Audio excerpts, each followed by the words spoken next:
kita ni nak kerja, kita kena siapkan semua perkara tentang kerja kita. Jangan kita fikir yang apa yang kita kerja tu itu je. Contoh kau pegang kamera, Basic side eye, criminal offensive side. kau pegang kamera, edit, itu kerja kau. No, itu bukan kerja kau yang sebenar. Kerja kau yang sebenar adalah semua tentang diri engkau. Kalau kau dah masuk dalam skop tu, kau tahu kau kena buat full.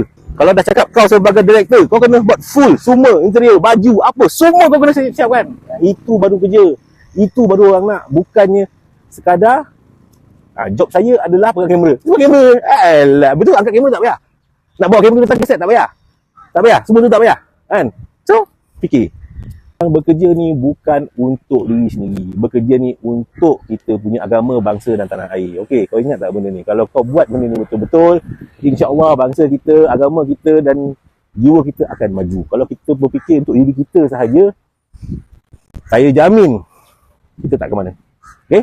Ingat, kalau kau ini mak ayah kau dan kau ingat Kedah. Follow kami untuk video seterusnya. Ciao. Restoran Hatta di Bahau. Restoran Hatta di Bahau.